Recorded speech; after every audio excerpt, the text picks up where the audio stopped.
Hello friends, welcome to Kismis kitchen. ഇന്ന് നമുക്ക് mushroom എങ്ങനെയാണ് ക്ലീൻ ചെയ്യുന്നതെന്നും അത് കൂടുതൽ നാൾ കേടാവാതെ സൂക്ഷിക്കുന്നത് എങ്ങനെയാണെന്നും നോക്കാം. ഇത് കടയിൽ നിന്ന് മേടിച്ച മഷ്റൂമാണ്. ബേബി ബെല്ല മഷ്റൂം എന്നാണ് ഇതിൻ്റെ പേര്. അപ്പോൾ ഇത് ക്ലീൻ ചെയ്തെടുക്കുന്ന പോലെ തന്നെയാണ് നമുക്ക് കടയിൽ നിന്ന് കൂടുതലായിട്ട് കിട്ടുന്ന വെള്ള നിറത്തിലുള്ള ബട്ടൺ മഷ്റൂമും ക്ലീൻ ചെയ്തെടുക്കുന്നത്. മഷ്റൂം നല്ല ഫ്രഷ് ആണെങ്കിൽ ഇതിൻ്റെ അടിഭാഗമൊക്കെ കണ്ടോ, ഇതുപോലെ ഇങ്ങനെ ഒട്ടിയിരിക്കും. അല്ലെങ്കിൽ ഈ ഭാഗമൊക്കെ കുറച്ച് തുറന്നായിരിക്കും ഉള്ളത്. പിന്നെ ഇതിൻ്റെ തണ്ട് കറുത്താണ് ഇരിക്കുന്നതെങ്കിലും കൂൺ അത്ര നല്ലതാവില്ല. ആദ്യം ഇതിൻ്റെ പുറമേയുള്ള വെള്ളമൊക്കെ ഒരു ടിഷ്യൂ പേപ്പർ കൊണ്ട് നല്ല പോലെ ഒന്ന് തുടച്ചെടുക്കണം. എന്നിട്ട് ഇതുപോലെ ഒരു പേപ്പർ കവറിൻ്റെ ഉള്ളിൽ വെച്ചിട്ട് നമുക്കിത് ഫ്രിഡ്ജിൽ സൂക്ഷിക്കാം.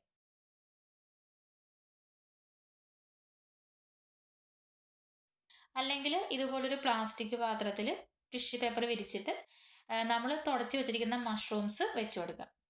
എന്നിട്ട് ഇതിൻ്റെ മുകളിലായിട്ട് വീണ്ടും ടിഷ്യൂ പേപ്പർ വെച്ച് കൊടുത്തിട്ട് നമുക്കിത് അടച്ചു വയ്ക്കാം. അപ്പോൾ ഇതിലെ വെള്ളമൊക്കെ ടിഷ്യൂ പേപ്പർ വലിച്ചെടുത്തിട്ട് നമുക്കിതൊരു 1.5 ആഴ്ച വരെയൊക്കെ കേടാവാതെ സൂക്ഷിക്കാൻ പറ്റും.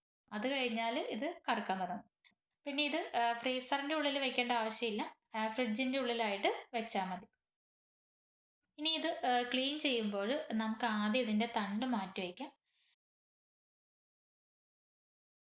എന്നിട്ട് ഇതിങ്ങനെ പൊളിച്ച് കളയാം.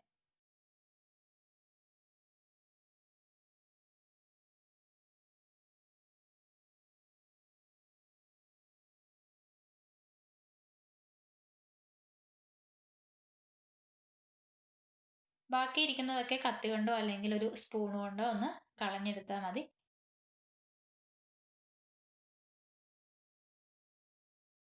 ഇനി ഇതിൻ്റെ ഉള്ളിലെ ഈ കറുത്ത ഗിൽസൊക്കെ ഒരു സ്പൂൺ വെച്ചിട്ട് ഇതുപോലെ ഒന്ന് കളയാം. ഈ കറുത്ത ഭാഗം കഴിക്കാൻ പറ്റുന്നതാണ്, പക്ഷെ ഇത് കളഞ്ഞിട്ട് കറി വയ്ക്കുമ്പോഴാണ് കൂടുതൽ ടേസ്റ്റ് ഉള്ളത്. അല്ലെങ്കിൽ കറിക്കൊരു ബാഡ് സ്മെല്ലുള്ള പോലെ തോന്നും. പിന്നെ ഇത് നല്ല വെള്ള നിറത്തിലുള്ള ഗിൽസ് ആണെങ്കിൽ അത് കളയേണ്ട ആവശ്യമില്ല, അത് നമുക്ക് യൂസ് ചെയ്യാം.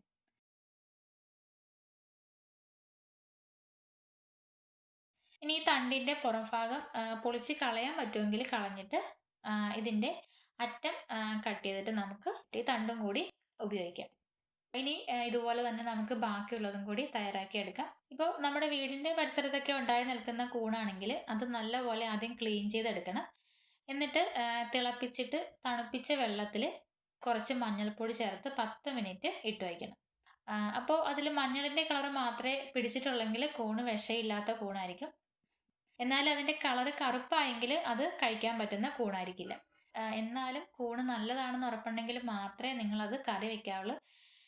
ഇപ്പോൾ നമ്മൾ കടയിൽ നിന്നൊക്കെ മേടിക്കുന്ന കൂണാണെങ്കിൽ അത് മഞ്ഞൾ വെള്ളത്തിലൊന്നും ഇട്ട് വയ്ക്കേണ്ട ആവശ്യമില്ല. ഇതുപോലെ നന്നായിട്ടൊന്ന് വൃത്തിയാക്കി എടുത്താൽ മാത്രം മതി.